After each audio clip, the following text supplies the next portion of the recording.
we talked a lot about all of the things that are going on in free agency, and we haven't done a show in so long. We haven't talked about the draft. And coupled with the draft that we need to talk about, the Summer League is upon us. So I think it's a good time to talk about the draft, and then we can talk about what we're going to see in the Summer League. Who do you think the winner was in the draft? Well, I like what Phoenix did by getting Aiden.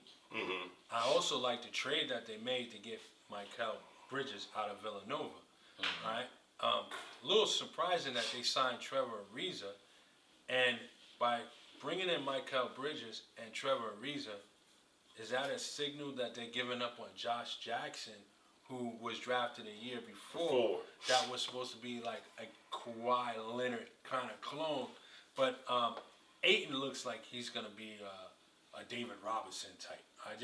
I like that move. And then today they extended the contract of Devin Booker. They did pick up a point guard late in the first round, but I don't like their point guard situation. I think they need to try to find a way to get a point guard. Rondo would have probably been good there for the moment, but we'll see what happens with Brevin Knight coming back. But I like what they did. I clearly like what Atlanta did with Trae Young. We talked about that. I really like that, and surprisingly, I think the Knicks had a good draft pick in Kevin Knox. A lot of people question that. I'm going to be the first to say I don't know enough about the college ball players. Here's what happens with the Knicks, and Michael Porter Jr. was there. A year ago, coming out of high school, if he could have went straight to the pros, he would have been the number one pick in the draft.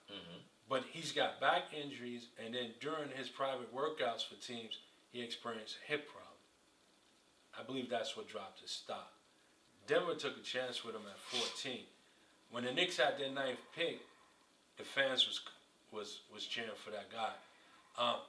I like Kevin Knox, and originally my first pick was Mikal from Villanova, Mikal Bridges. But when I look at Mikal Bridges, I don't see all-star potential. Right. I see a guy that's great on the team, would be in your rotation, and give you quality minutes, and it's going to have a long career in the NBA. Bogdan. Talking about Bogdan from Syracuse. Right. Bogdan, isn't it Bogdan with Milwaukee? Malcolm Bogdan. Yeah, no, from Virginia. Right. I just see a guy that's going to have he may not even be Trevor Ariza. You know what I mean? Who are you talking about? Villanova. Bridges out of Villanova. Okay. Oh, But okay. Kevin Knox, knocked to him me, down like that. Kevin Knox, to me, has all-star potential. What do you think about, I got to plug this kid that Byron knew since he was here, Wendell Carter. I think it's a great move for Chicago. I was hoping he dropped to the Knicks. I think that he is, everybody's comparing him to Al Horford, and he may be that type of player. I think he's a smart player. He looks like he comes from a great home. I met his dad. His mom has been very instrumental in writing pieces here and there. And you could just tell he comes from a quality home, and he just looks like a good kid. And he looks like someone that's very coachable. And I think that him and Markkanen could be a tandem for Chicago. Chicago. And didn't they pick up someone else? They may have. I don't recall who that is. You know, we're going to continue this, but I'm putting a call out to Byron. We need Byron on a draft show. Right. A draft recap show. We really need Byron on that. But Wendell Carter is clearly going to be a tremendous player in this game, in this league. He does have a lot of resemblance to an Al Horford type, but I think that he may even be more skilled than him. Definitely. Yeah, but I like what they did. They got some concerns. Do they re-sign Zach LaVine? Chris Dunn is there. They got a hole at the three. They need to try to find a way to plug that three, but it's not many options out there. Chicago might need to. The LaVine, what is he, a 2? He's a 2. 3. Chicago might just need to just keep picking up a draft pick. I think you know. They're headed in the right direction. When I said Atlanta's 3 years away, I think Chicago is a year to 2 years away. Well, they have more talent than Right. I Exactly. agree, and I The agree question with is, that. do you trust Hobart, Fred Hobart? I think you know what? Yeah. And here's why. He's flying under the radar. There's not the controversy with the butler and all of these other people there, that had an allegiance to Tibbs. Now he can really just coach. Right. Right. Now I'm gonna tell you who might have got the steal of the draft, and that's San Antonio. I like the kid Lonnie Walker out of Miami. I really like that guy. I think that's the steal of the draft. What position Lonnie is he? Walker, he's a two guard, a very high athletic wing guy, smart guy. He's into things that I bet out of everyone got drafted that night, he's probably the only one that's into animals and watching the Animal Channel and things of that nature. I think that they got a steal, and with the Kawhi situation going on, they quietly may have found a star or someone who can replace Kawhi. Not his position, but Take on that load. that Right, low, exactly. right, from the two, because I think Danny Green is done after this season. Obviously he sees the writing on the wall that it was wise for him to opt in to a $10 million contract, than to try to test the free agent Right. market. So yeah, I like. What But they- having said that, with the Lakers throwing away money, and you talk about the Lakers needing shooters, that would have been a good spot for Danny Green to end up. But, Danny Green could have ended up a couple of places, but yeah, Because everybody can use shooters. Yeah. and He's not slowing only that, down now. Right, he is, but but he's also a guy that will play in your system, and he will defend, and he can contribute on both sides of the. and here's the funny thing about a shooter. You said he's slowing down now. He didn't have the benefit of playing with Kawhi Leonard all season. That gives him wide open shots when you're worried about Kawhi.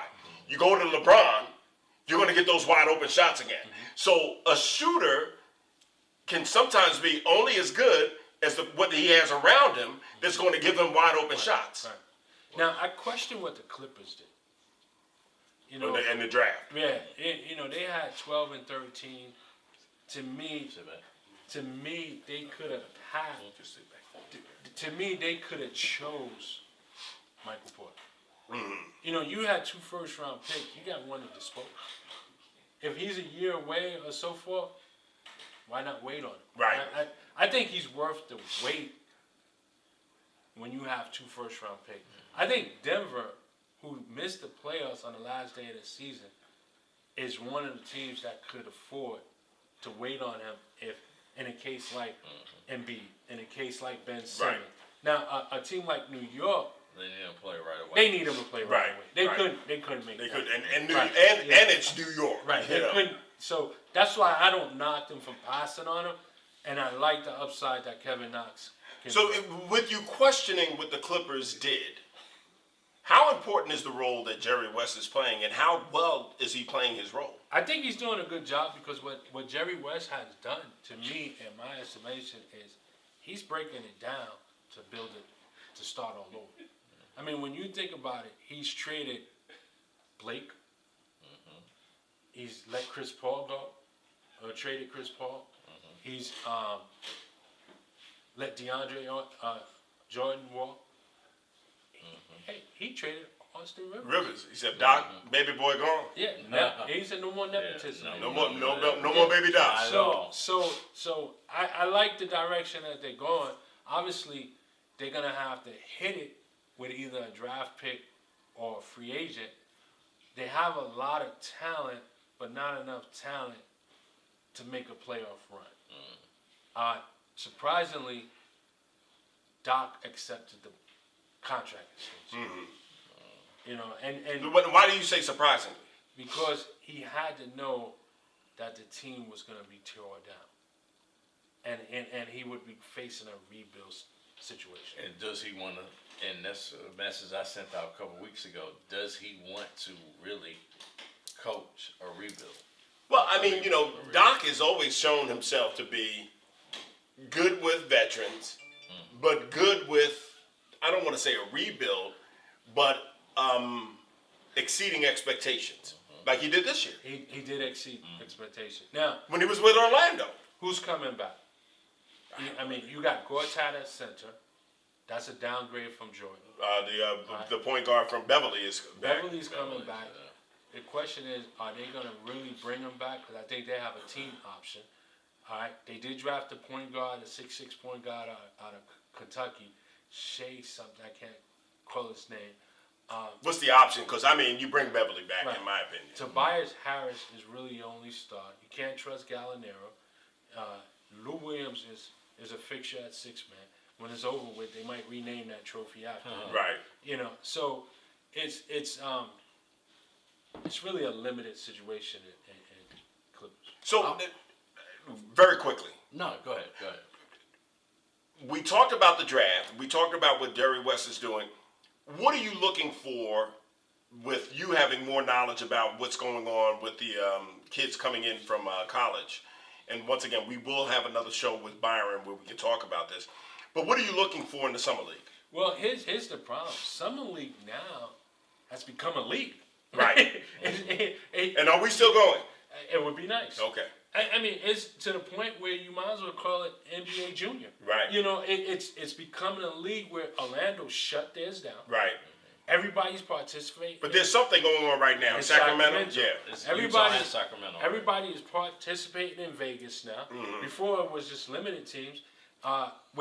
With the show that took place last year, it's a hard act to follow now. But I mean, we've already seen some oohs and ahs on day one. Mm-hmm. You know, and this draft class is supposed to be as good as last year's Right. draft class. Byron is saying it's better. Right. So I think it's deeper. Right. And I think that's what he's saying. Yeah. You know, I really think it's deeper, and I think that the draft pick that Dallas got in the trade, Donich, the kid from overseas, mhm. I think he's going to be a star. I mean, literally, I think he's going to be a star. So this draft class is going to be, it's got a tough build to follow and to live up, considering what we saw last year from the rookies. But Summer League is going to be exciting. I think it's standing room only on some of these games. Well, hopefully we'll be in Vegas. D Poops does Vegas.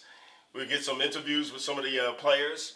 So Summer League, Vegas, D Poops is coming. Get ready to be interviewed by the D Poops team. We normally ask Tim, Tim steps away with closing comments. We had to send him to bed. He had to go to bed. He was sitting there sleeping on the show. What are we going to do with our audience? If we can't keep him awake, what the hell does that say to our audience? I gave him some no-dos and I sent him home. Snooze alert. Snooze alert. I can't. Right on camera. It's all good, man. He had a long day. He had a long day. He had a long day. Damn, man. A long day, huh? We saw his thoughts. We saw it. We saw it like in the cartoon. All right, so check this out. As we look at the teams in the West, and like I said, it's too early to project what the Lakers are going to look like. But some teams have done some things. Like we talked about Dallas. Right. With their rookie pickup, Dennis, what was his name? Dennis Smith from last year. And quiet as kept, Harrison Barnes had a good season Yes. last year. So, and now they got DeAndre Jordan. I'm going to make a bold prediction that two teams from the West that made the playoffs last year We'll be out. will be out because the Lakers and Dallas will be in.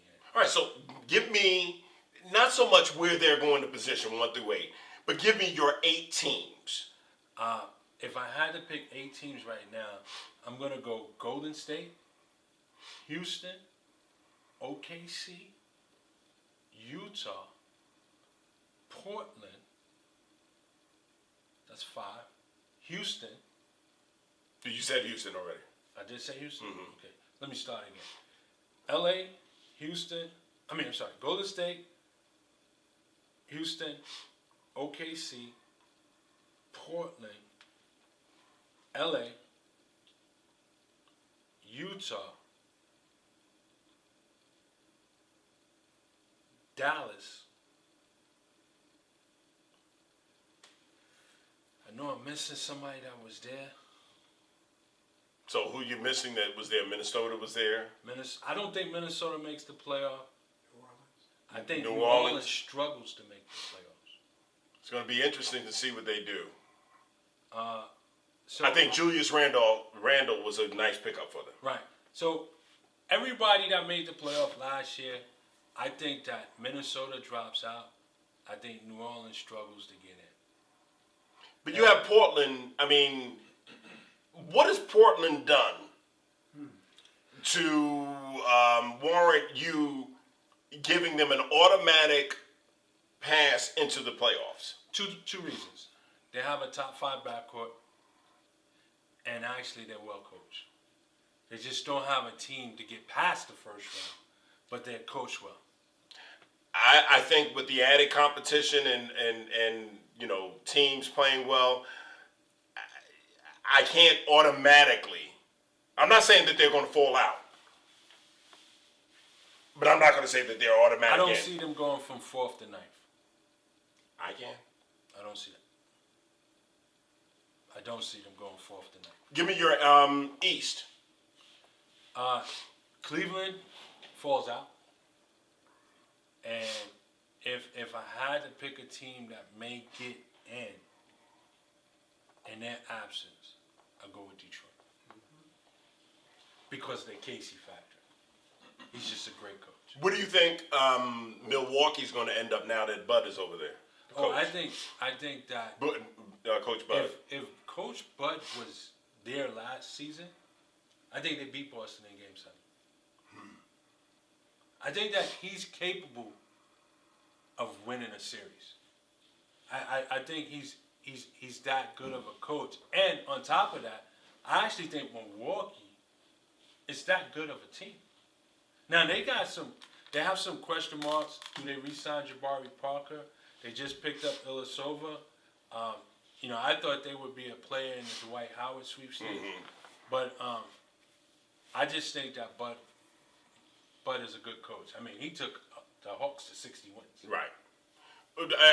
So where do you put a team like Indiana in the East? I think that Indiana actually have been quietly making some good moves. They just signed Tariq Evans. So I was going to ask you that because I knew that he was in Indiana. Yeah, they just signed him today. I think the Doug McDermott move is not a bad move. I don't think so either. I heard the guys on NBA radio was talking kinda about knocking right. it, Yeah, but no. I think that's how he's a poor man's Corver. Mm-hmm. But if he can just get it together, And being in the right situation Yeah. with Coach Bud, yeah. with Not Coach Greek Bud, Freak. with he's in Indiana. That's right. He's in Indiana. I'm sorry. That's right. I'm thinking that he was in Milwaukee, but he was in Indiana. With Nate McMillan. I think that he's in a good Good situation situation. to really excel. So give me your 8 teams in the East. Well, I think that Cleveland comes out and Right. Detroit goes in. And speaking of Cleveland, I think that if Toronto wants to secure a trip to the finals, NBA Finals or East Coast Finals? NBA Finals, Let me hear this. I think they have to find a way to trade for Kevin Love without giving up someone in their starting lineup. So picks. Picks some people off the bench. Because when you look at Toronto, the problem that they had these last several years is they have no scoring in their front court. They're not going to be able to acquire 3 that they need. They need to figure it out in their power forward position. The only player that is available is Kevin Love. And if they have... So do you think that would take them over Boston? Yes, I don't know, B. I think so. I don't know, B.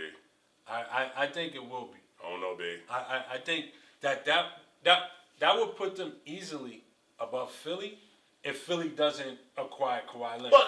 But a Kevin Love to Toronto will put them in the Eastern Conference Finals, and I really think that they can win the East, especially if they can come back and win first place, first place. Okay. So let me play devil's advocate for a second. What's the coach's name that went to Detroit? Dwayne Casey. Dwayne Casey. He's not there. No, We have no idea what this coach is no, going to we be. don't. He's supposed to be this and he's supposed to be that. Yeah, the one good thing is that he's been on the sidelines for a couple of years, so he's familiar with the team. He knows. I mean, we watched Phil Jackson take over from Doug Collins as an assistant, and we know the story from there. I'm not comparing him to Phil, but because he's been on the sidelines like Phil, maybe he's seen some tweaks that he can make.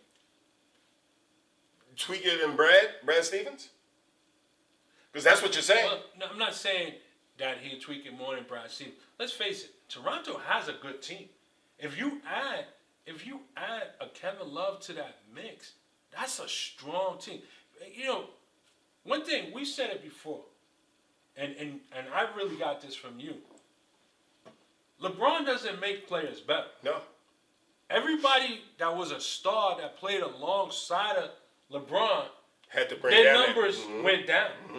All right, Kyrie Irving was the only one that kind of tried to challenge him and go head to head. But for the most part, everybody's numbers go down. You bring Kevin Love over there, playoff pedigree, not a rookie, someone who's seasoned, and can get back to the Kevin Love of Minnesota. Kevin Love, yeah, he could be a difference maker in Toronto, and especially if they don't have to split up the backcourt. You know, if they have to give up the guy who starts at small forward and 2 or 3 players off the bench, do it. But Kevin Love would be a difference maker. That's interesting. So, all right, you have Toronto 1, Boston. I have Toronto 1 if they Get Kevin Love. But you have Toronto in there, Boston in there, Milwaukee. Well, right now, as the teams assemble and in no order, I would say Boston, Philly, Toronto, and Washington. I think that the acquisition of Dwight Howard is going to be just what Washington needs. Because I feel like Dwight Howard right now is coming off his best season. Really, he shouldn't have been traded based off of his performance. But if he's being traded and cut because he's a locker room problem, if he doesn't get it together, he's in China next season. Oh, he's definitely in China. Right, he's in China next year. He has to stop and think. This is his 4th team in 4 years. In 4 years. And really Houston, 5 right. because Right. he just ain't played for Brooklyn. Mm-hmm. So, I mean, he went from Houston to Atlanta. He went home And they got and got traded. And here's the thing. I don't know what it is about Moskov between Mitch Kupchak, but Moskov replaced him in Houston, and now he's replacing him again in Charlotte. I mean, by the same GM, Mitch Kupchak. In Houston, you mean in LA? I mean, LA, I'm sorry, right. in LA. Mhm. By the same GM. So my thing is that Howard really, who's a Hall of Famer, has got to look at himself and say, am I beginning to tarnish my chances But you of know, entering the Hall? the funny thing about that, and I'm not going to pick on the Dwight Howard, but do players really take do any self what's the word I'm looking for? Introspection. And what's the word? Inspection or something? Whatever. You know what I'm talking about. Do players really look at themselves and evaluate, and are they honest with themselves? They've been coddled and babied all their lives. I mean, come on, 5 teams. You would think that he would have started looking at himself and questioning this a long time ago. You know, it depends on who it is. First of all, Dwight Howard is a Hall of Fame candidate. All right. Did he cap out already? Is he interested in winning a Did championship? the game pass him by? But is he interested in winning a championship? Because if he was, would he have signed with Atlanta? Because when he so the thing is this, not only does this give him a chance to continue to remain in the league and make some money, but he goes to Washington, he can actually get back to the finals. They still boast one of the top backcourts in the game. He's a big upgrade over Gortat. Is he? Yeah, I mean he's coming off of 17 and 13. What did Gortat give you last year? Barely 10 and 6. Okay. He's a tremendous upgrade. But didn't they play together in Orlando? Orlando, Yeah. they went to the finals together. Yeah. I don't know. I'm not sold on Dwight Howard, but I mean Washington. The question is, where's Wall going to be? I think he stays there now. Because from what I've The read, problems with Gortat was him telling and right. they got rid of Gortat. Now you bring But hold on. The problems with Gortat was that he was questioning his commitment to defense. right. He was saying he left him Out to dry. And if he doesn't do anything about that, once again, are they going to self-evaluate and say, you know what? I may not have liked what he said, but what he said has some merit. But here's the other thing to it is, now you got somebody who does play defense. Dwight Howard. Gortat didn't play defense. Right, but what So Gortat maybe- was saying was, you're making my defense look even worse because you're not playing your part of the defense. Yeah. What's his name? The coach. Brooks. Brooks. He's got to do something about that. I agree. Maybe this is a wake-up call to Wall as well. Yeah, But yeah. if Dwight Howard... And also, Wall didn't realize they played better when he went out For a stretch. for a stretch. Right. But he still didn't realize, once again, these cats that are coddled, something has to be done with these cats. Well, I mean, you got a situation. We're going to see what kind of coach Brooks is because he's dealing with two malcontents and John Wall and also Dwight Howard. But if they can get it together, that's a good look. They can put out their starting lineup of John Wall, Bradley Beal, Otto Porter, the Morris brother, and Dwight Howard. That's a good look. You got Austin Rivers coming off the bench. That could be a quality six-man. Maybe he learned something from Jamal Crawford. Without the Love trade, with the Love trade, you're saying that they can rival Boston. Without the Love trade, is anyone really going to rival Boston? I think Boston right now, as a team is assembled, the way they're assembled, I think Boston coming back healthy, it's like acquiring two players. Right. And I think they're clearly the favorite right now. Philly is returning the same team. I think that... Not really, though. Yeah. Well, they're returning somewhat of the same team that went through the regular season, but they're not returning the same team that was in the playoffs. They lost two teams, but you figure two players. You figure the two players that they lost. I think the 1 year That played well in the playoffs. But I think the 1 year experience will make up for that. But I think that Milwaukee adding Coach Bud is as good as adding a player. Yes. So I mean, right now you got a good 5 teams in the East that can represent the East at the end, and those 5 teams are Boston, Philly, Washington, Milwaukee, and Toronto. No order, but yeah, that's probably your 5.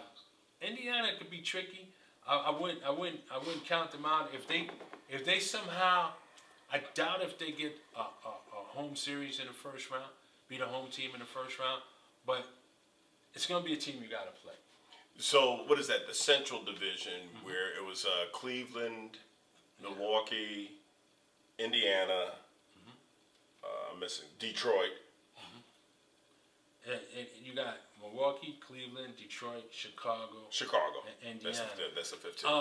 The real question is this: they're the worst playoff team in both divisions, but they're a playoff team. That's Miami. Does Miami make it back to the playoff? I think that every player on Miami has capped out. Yeah. I don't think anyone can You get got any that, better. right. Can get They any reached their better. ceiling. Right. And I don't know if Spoelstra can coach any better. Well, it's kind of hard to do because he's coaching at a very high level. I don't think he can coach any better. Right. So I don't know if I would. So who represents the South? Miami, Washington's in the South. Washington, right. Yeah. So Charlotte, it doesn't. nah, they're not going nowhere. They're not going nowhere. Atlanta, no. And chances are, if somehow another Kemba Walker gets traded, he gets traded. One way or another, he gets traded. I'm not sure how, but I don't think he. Watch for the Lakers. Not bad. I could see Kemba going there for Ball and maybe something else. Watch the Lakers. Yeah. All right. we are going to really do a full. We got to get Byron's schedule, a full draft show, and we're going to keep Sleepyhead off the show. Sleepyhead won't be on the show on that night. Sure. Sleeping Beauty, we'll let him take a nap when we do that. But we do want Byron to talk about the draft, and maybe bring in another guy, Jermaine Thompson, that is really plugged in. Sure. And we'll do some draft and during the summer league as well. Jermaine is talking about going to the summer league with us. Oh, that would be nice. So we're going to come back and we're going to do our closing comments right after this. You just heard him talking about New Flavor TV. Check us out.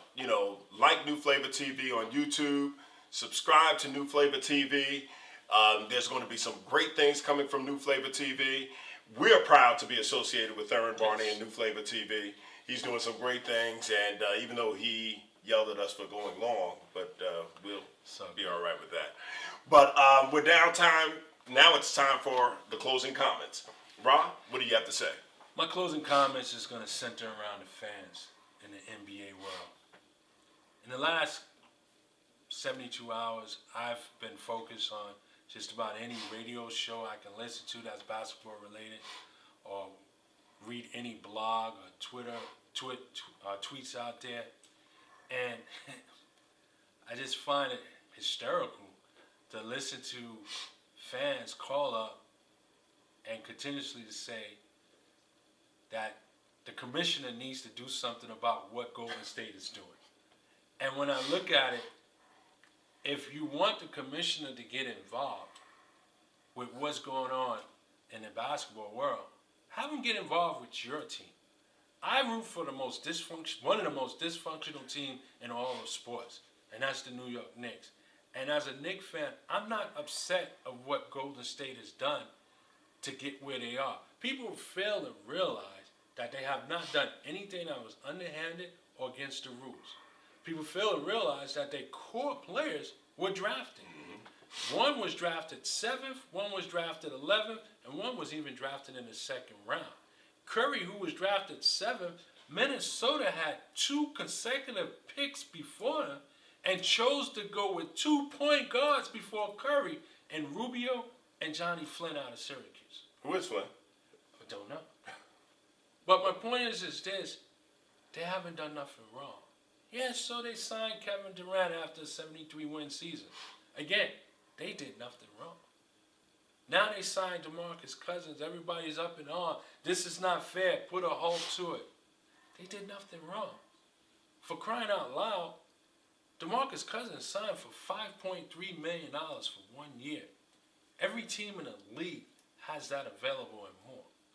The mid-level exemption is 8 point something.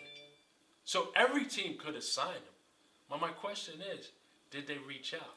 Instead of having the commissioner go to Golden State and veto moves that they make, have them go to your team and tell them to get off their tail and do their homework and scout and draft and do right. Because, first of all, the CBA is set up so that the players make more money on their next contract with their current team.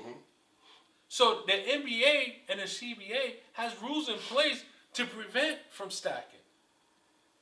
But if other teams fail to reach out to a Boogie Cousins because of fear he may be a locker room problem, or because of fear that he may be asking too much, pick up the phone. My dad told me something when I was young, and I'll never forget it. He said, when you start going out to the bars and the clubs, don't be afraid to talk to the prettiest girl there. Because a lot of times she's the loneliest girl there.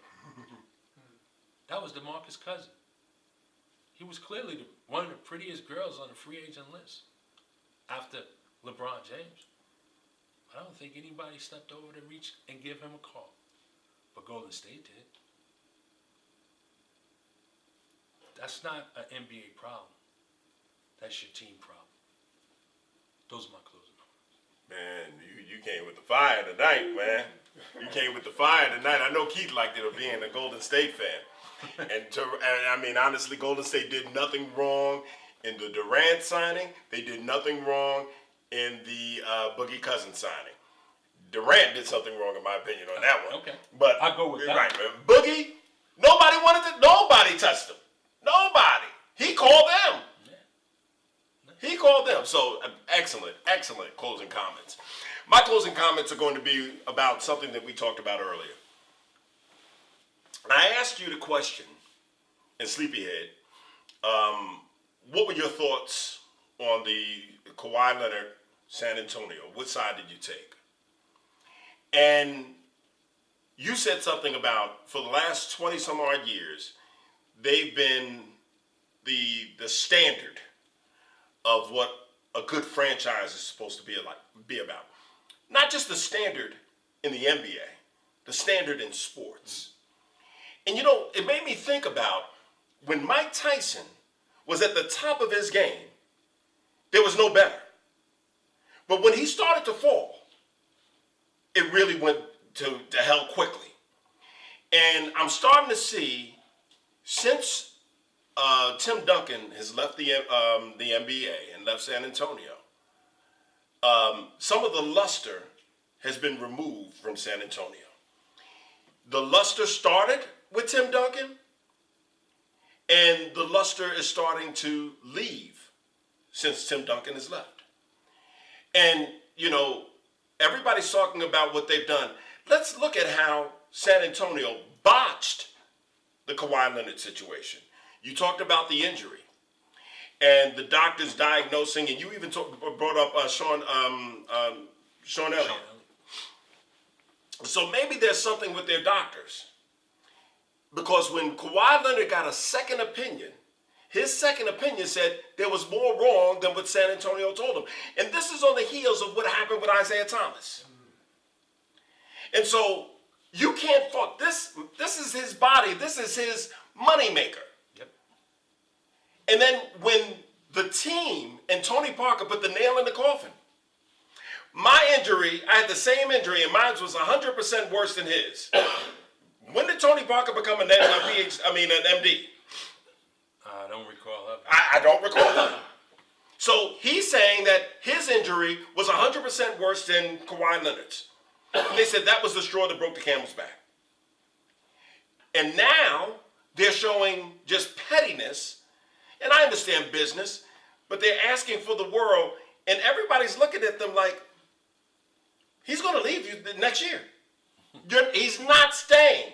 And you're not doing anything. If you wanted him to stay, you're alienating him even more by the way that you're acting in the negotiations of trying to trade him. Absolutely. So, I'm saying that the San Antonio Spurs look like Mike Tyson after Buster Douglas. I see the San Antonio Spurs looking for their mouthpiece on the campus, like Mike Tyson was after Buster Douglas.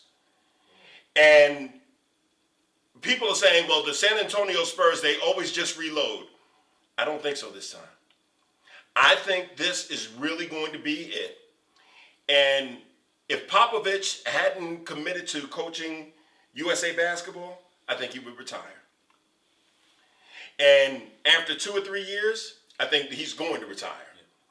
And they're going to have to rebuild from the ground up again. I'm sorry. I blame San Antonio in this. And Popovich, I know that they say you're a wonderful person. They say you are a wonderful person.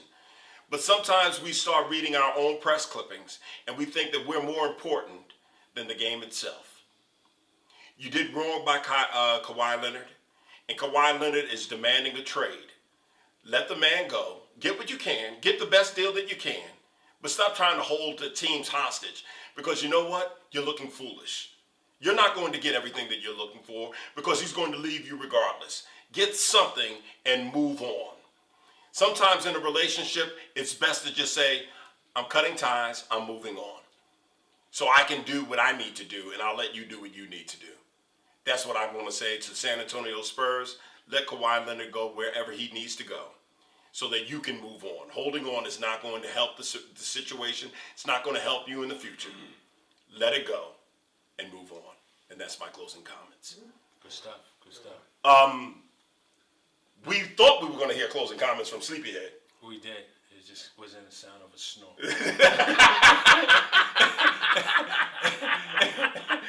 And he's still snoring back there. And I got to take him home. But listen, thank you for tuning in to Deep Hoops. We tell you all the time that we're not experts, but we're passionate fans talking about the game that we love. I am the minister. And I'm Rob. And for Sleepyhead Tim Brayboy, we'll see you next time right here on Deep Hoops. Peace.